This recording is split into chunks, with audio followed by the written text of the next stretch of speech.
Nazana sengo moko fati beton. Ndamba pambola yo sala musolo kende likoso.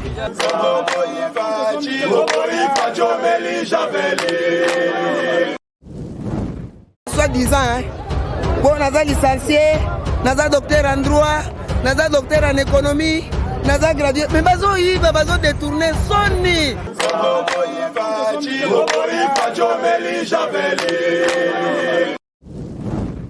Makala o combien de présidents balekani abayebi yango te ye penda ye kolongoso na système mboka to comme bata ville lelo en tout cas nzamba batela ye asala akuto kugana mai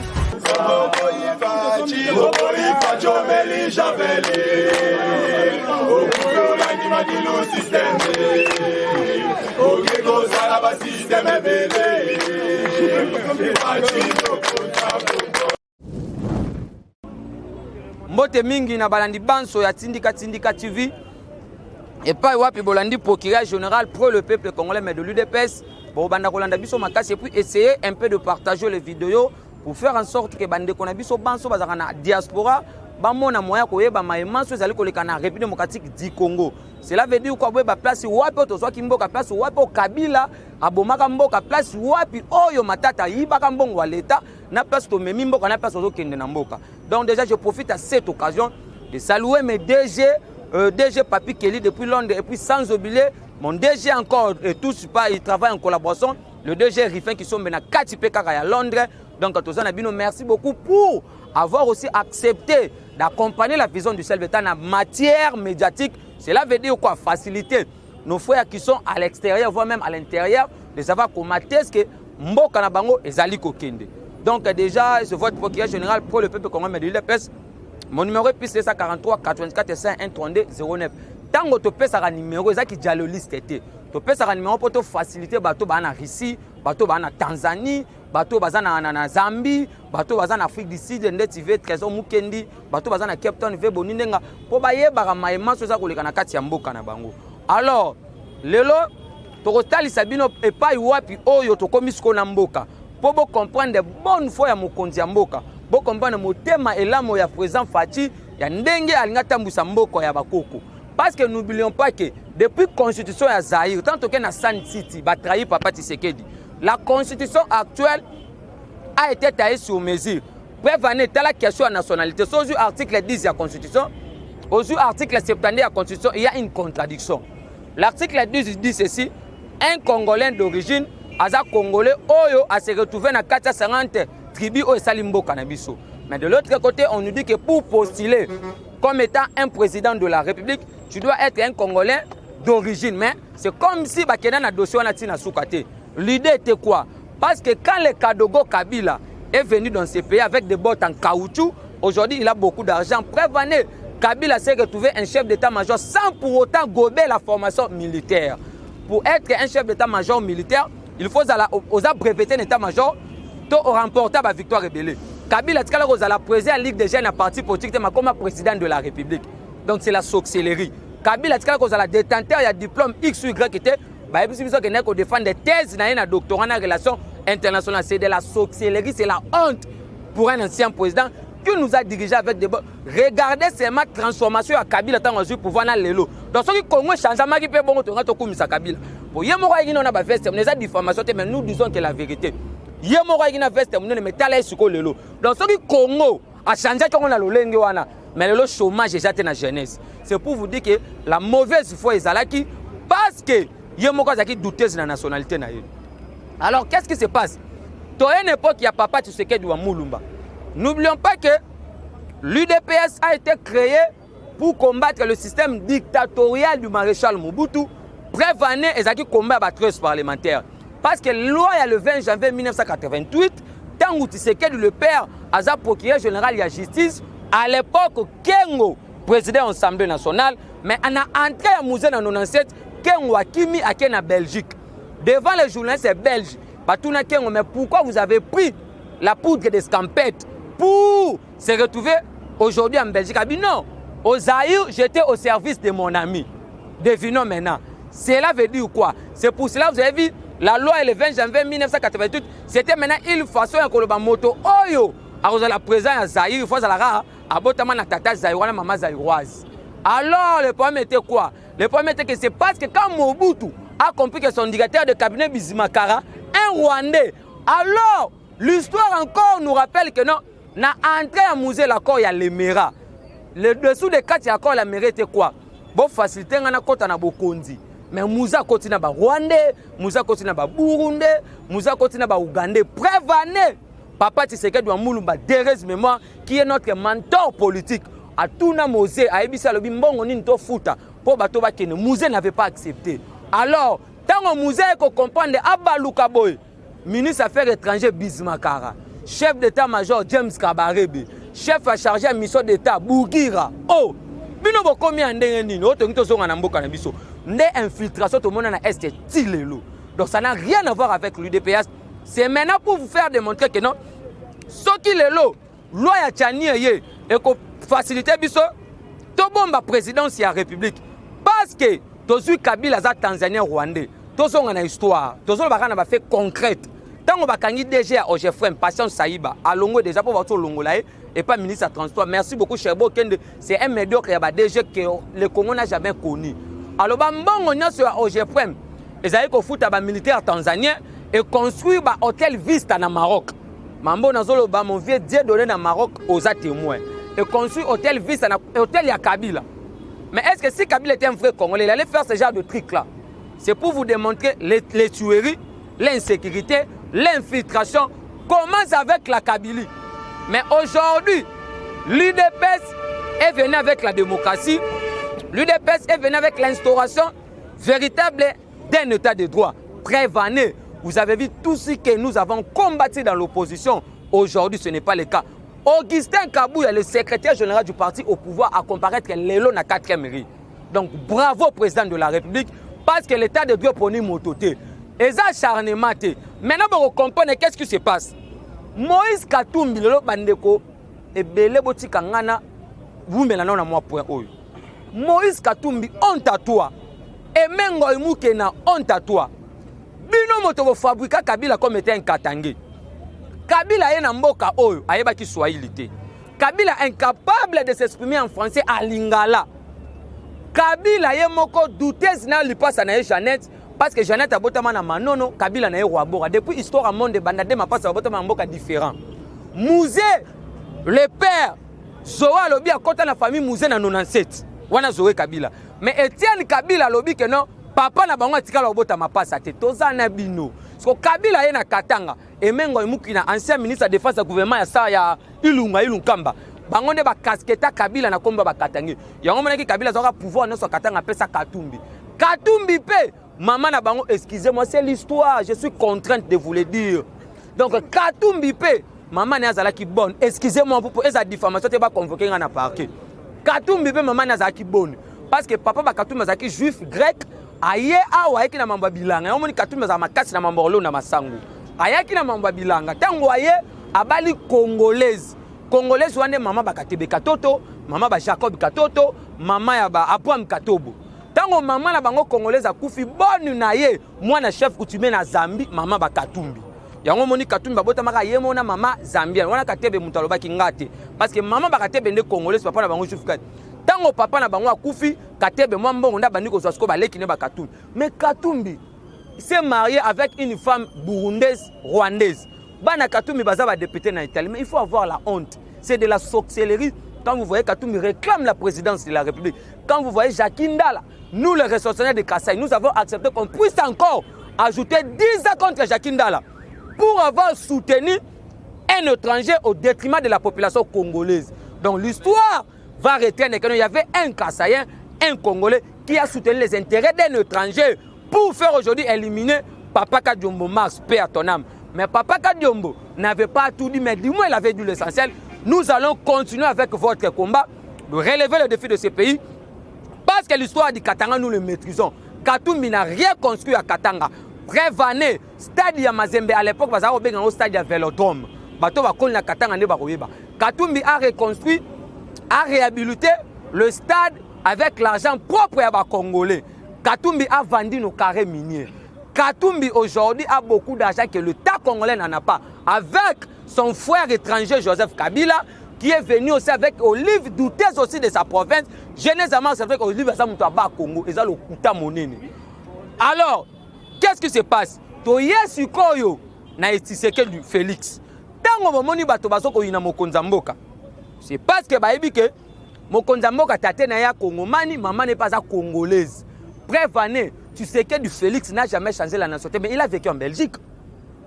Pour vous comprendre bolingo ya mboka, lelo oyo tokoki kondima lisusu te parce que to connaître ba infiltré na mboka na biso, to connaître John Numbi après avoir éliminé Chebe comme inspecteur général ya FARDC. Tango ba sali avion ya crash ba bomika tumamo ke ba nommé patata premier ministre.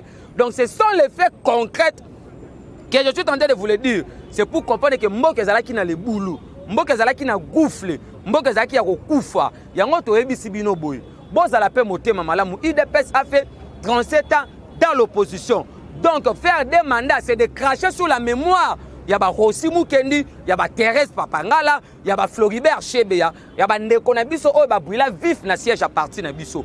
Alors, quand on dit que la moukaza en opposition, il faut pas kanga bango pe mingi, il faut pas tumba batu na parti politique na bango, il faut pas koufe belé. Mais si on pesi bango ba ba dictature, il y a un si Martin Fayulu boy, opposition rokokate.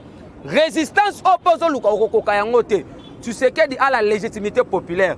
Prévenez, vous avez vu comment il y a la contradiction pour désigner le membre qui va animer la CENI.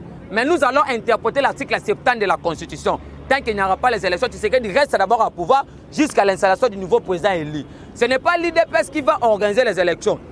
L'UDPS c'est une organisation privée. C'est le gouvernement en collaboration avec la CENI. Alors, de l'autre côté, en attendant Tshisekedi Diazo Salara transition sans Kabila. Parce que papa Tshisekedi le père, alors une fois au pouvoir, nous allons faire la transition sans la Kabylie. Parce que tu bon ici 3 ans, dans la les politiciens, il y a FCC cash.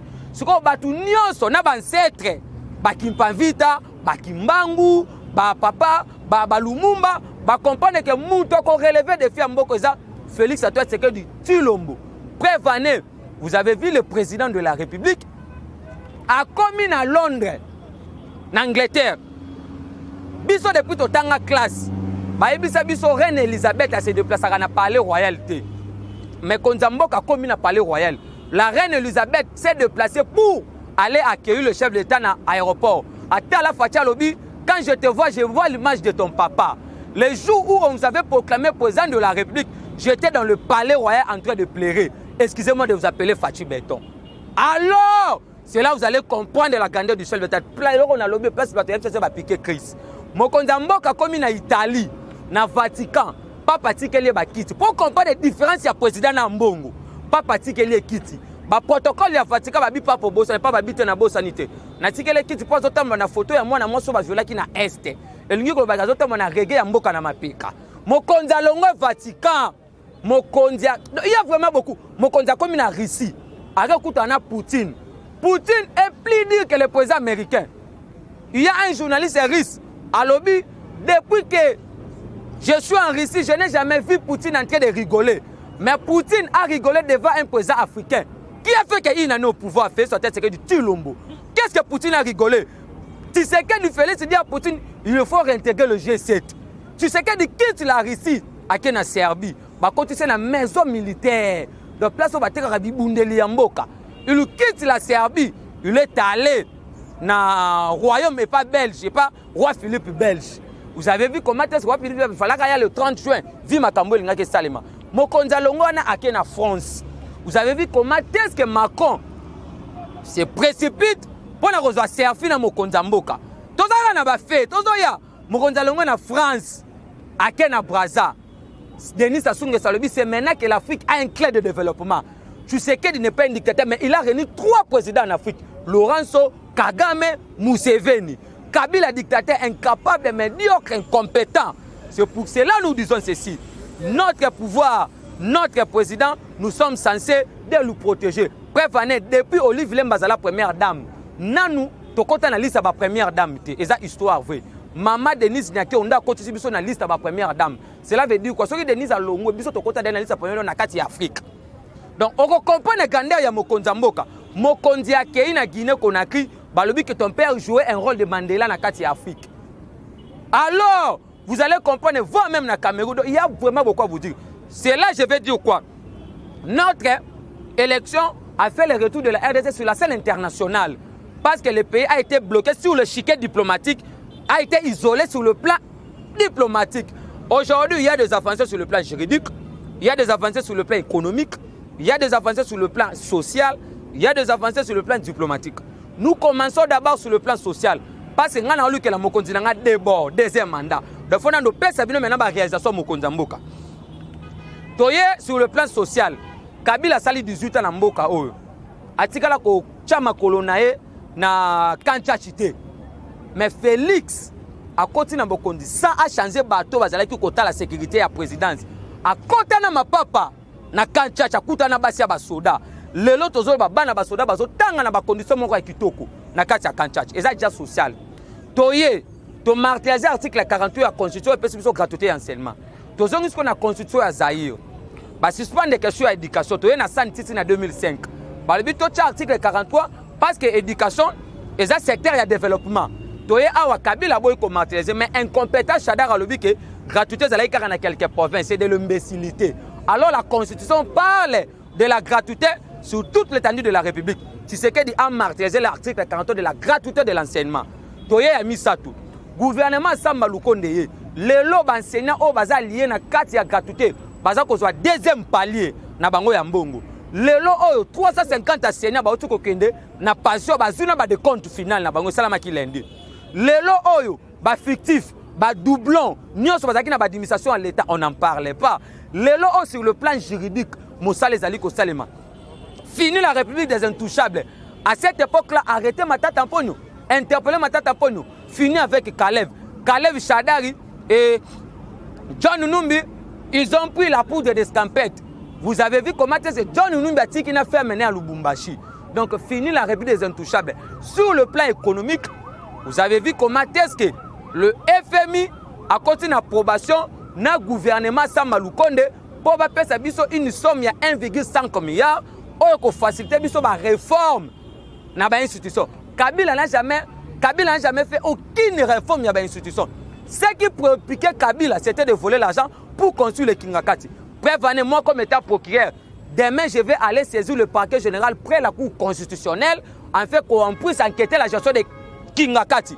Kabila doit nous dire comment est-ce que Banyama Nyoso ya zo et comment na Kingakati. Biso to kola ministère du tourisme et ko tambongo ndengeni. Banyama Nyoso kenda déjà na Kingakati.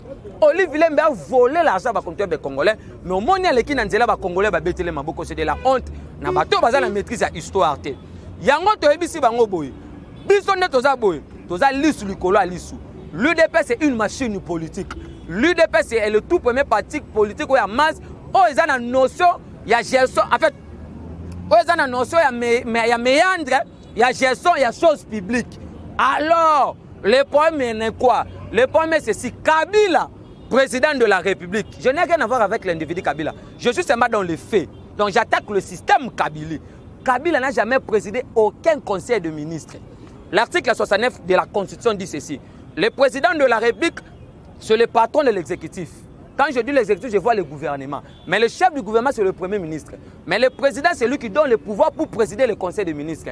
En présidant le conseil des ministres, c'est là où le président prend la possession et la dossier ministériel. Mais bon, c'est la 18 ans Kabila, pas même du conseil des ministres. Ce qui préoccupait Kabila, c'était de voler l'argent, rester à Kingakati, prendre le chanvre, envoyer Chadari pour prendre d'autres décisions sans pour autant consulter le peuple. Alors, tu sais qu'il devient au pouvoir, il y a autant de conseils des ministres. Prévenez, nous avons hérité un pays où un ministre peut prendre un arrêté en contredisant l'autre arrêté à Moninga dans le gouvernement. Nous avons assisté à un pays où une personne peut se réveiller un bon matin, un député a une loi basali forcing et l'équipe a promulgué yango. Prévenez en 2015 makambo recensement ya Kengo na Sénat. Kengo le dit que sobo tellement besoin c'est parce que la population est télémarquée. Et là, ça pour Kabila, on a pouvoir, c'était son incompétence, son amateurisme, son immaturité politique. Mais aujourd'hui, tu sais que tous les gens ont dénigré depuis l'opposition, en commençant par Valentin Mouba, qui est médiocre depuis notre parti, a dénigré le président de la République, qui est comme étant son ennemi juré. Aujourd'hui, tu sais anime la présidence de l'Union africaine. Aujourd'hui, tu sais règle le conflit dans des pays africains. C'est pour vous dire quoi? Nous, l'UDPS, nous les parlementaires debout, toko se fatigué. Parce que Papa Tshisekedi Alobaki, c'est la seule lutte qui libère. Na portugais, la lutte continue. Donc la lutte continue toujours. Pourquoi? Parce que nous allons relever le défi de ce pays. C'est Tshisekedi qui va faire en sorte qu'on puisse émerger, qu'on puisse faire avancer le pays. Aujourd'hui, le gouvernement semble a totalisé 100 jours. Mais le bilan que nous avons dans ce gouvernement doit augmenter les recettes publiques à l'État. Donc il y a une très grande différence avec le gouvernement. Il y a Ilukamba, un médiocre Premier ministre. Surtout Zongi à l'époque à Mobutu. Au moment où Premier ministre Mobutu à l'époque, il avait démissionné. Tant qu'on a guerre à Maréchal Mobutu, le professeur de l'Uniki, son nom a échappé. Mais nous avons vu Ilunkamba. Merci beaucoup. Nous avons vu Ilunkamba en contradiction avec le président de la République. Il envoie son porte-parole pour communiquer avec le président dans les médias. Ça s'est passé que dans le gouvernement FCC4, nous avons vu une dame incompétente, Janine Mabunda, qui a dit que Tshisekedi n'est pas un juriste, il le prétend de l'être. Nous avons vu un président du Sénat qui a un coiffure anticonstitutionnel, Tambo Mwamba, un sanguinaire qui a voulu faire le bras de fer avec le président de la République. Nous avons vu d'autres ministres, le rôle à bateau, qui est Yemei. Donc, moto cause à la coco, comme Yemei n'a boutu. Yango moni lelo, union sacrée c'est une autorité morale. Tshisekedi n'est pas l'autorité morale. L'autorité morale de l'union sacrée c'est le peuple congolais. Cela veut dire quoi? Bisous nous évaluer gouvernement na ba action sur le terrain. Yango moni lelo, to ebisa kibino, to keko sala ba investigation. To kuti po na ba no beta so mbongo, te seja ba to chana si. Mais ça ba information fona pesa ba to za teme belé. O ba Hollande biso partout vraiment. Donc na Hollande makoleka prince penge na poto partout dans le monde. Presque pengala na marata na province morote. Il y a des gens qui nous suivent en Nabakivu, bandeko bazana Lubumbashi, bandeko papa dunia na ba est, vous êtes tellement ébélé. En Europe n'en parlons pas. Mais nous avons fait des investigations. Les cabinets d'Ambong avec ses conseils 30 battus à tribune. Il y a à Bossalé Talomé la Marie-Josée. Il y a à Dubango Lito François. Il y a à Mbele Ituku Baudouin. Il y a à Mbongo Bokole Philippe. Il y a Balongandi Dongo Christophe. Il y a Bofasa Kikonda François. Il y a Bosenju Boteku Gustave. Il y a Bongendembende Thomas. Il y a Bosoma Mpwapa Françoise. Il y a Efenda Libenge Marceline. Il y a Epanjola Bola Geneviève. Il y a Ebubu Akonga Gislain. Il y a Ekofong Edango Justin. Il y a Ewango Bekanga Cyril. Il y a Eyale Bekanga Joseph. Il y a Esoumankulu Lokela Fiston. Il y a Ikongo Tobaronga Crispin. Il y a Lito Ikele Joseph. Il y a Lokwa Kongozo le Gilles. La liste est tellement longue. Et maintenant, demain, na koye la binosko bato bazana cabinet président de la République. Beaucoup de gens ont différence ces alliés entre cabinet en Mbongo na cabinet Mokonzi. Tu sais qu'elle n'est pas un tribaliste. Bref année, la Banque centrale du Congo, 13 ans, on nommait que des swahilophones. Aujourd'hui, nous avons une dame qui anime la Banque centrale du Congo, Mama Kabedi. Donc, bourré du talent. Aujourd'hui, nous avons Denis Kadima qui va présider la présidence du Sénat à participer à 80 processus électoraux dans le monde. Mais le péché qu'a fait, c'est parce qu'il a le même tribut que le président de la République. Cyril Ebotoko, candidat à Mbongo, a d'abord cousin à Mbongo, et puis a postulé dans la liste des députés en 2018 dans la liste à la Mouka. C'est une information que je vous donne. Donc c'était votre procureur général, près le peuple congolais, mais de l'UDPS, ne nous en tenons pas rigueur. Donc comme une face à la vérité, il faut qu'on puisse dire la vérité. Parce que Nenga Nazaboué, Nazwa tête c'est que du Oumé la caca. Mon numéro est plus 243 84 51 32 09. Plus 243 84 51 32 09. Boza telme belé, bolandi biso bandeko na biso belé bosengaki to tanga moi combo. Donc vous voyez que tozo liate boza tellement et belé bolandi biso. Nous faisons toujours l'effort. Il y a Kotali Sabino Maïman, nous prenons de risques pour vous. Tous na papa d'Offumlu m'a bien déjà en direct na Canada. Tous na papa Jean Tambo depuis Belgique, à Jean Katia Mboujima, merci na yo. Et tous na mon vieux Pacho Schengen depuis Paris, sans oublier mon vieux Fidel Matoumon en Angleterre, mon vieux Chikuto Mouchachino depuis Paris à Janakin. Merci beaucoup pour na état le Kenya kota la maître Jolie qui tenga na Boloko. Tous na papa David Mukendi depuis Canada, ma maman Merveille na Kata Toronto. Maman Animula Mana Virginie aux États-Unis d'Amérique, vous êtes tellement belé. Et puis sans oublier le petit frère, il y a Papa Wemba, père son âme, l'artiste et musicien. Mon vieux Chungu Dionga, depuis quelque part en étranger, tout autant à Kombote. J'ai dit, je vous remercie.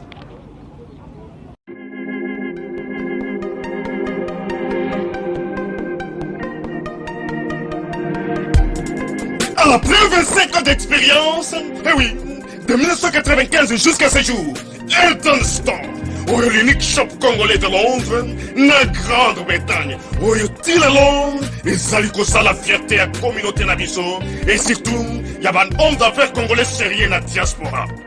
Oh yes.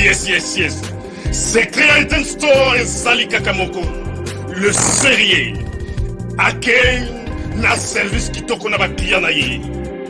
Avec ma produit na ye, il y a première classe, il y a qualité supérieure. Oh, il y a ma bombe à Elton Store. Oh yes, mon client bimbe yeba. Ma maman à Londres va confirmer.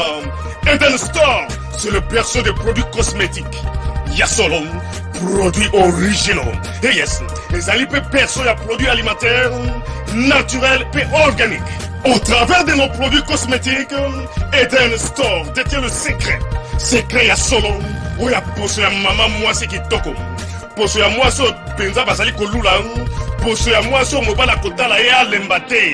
Poser sur Kotamboli, Masanga Sima. Eh oui, Yango ne va produire ce comme la carte Elton Store.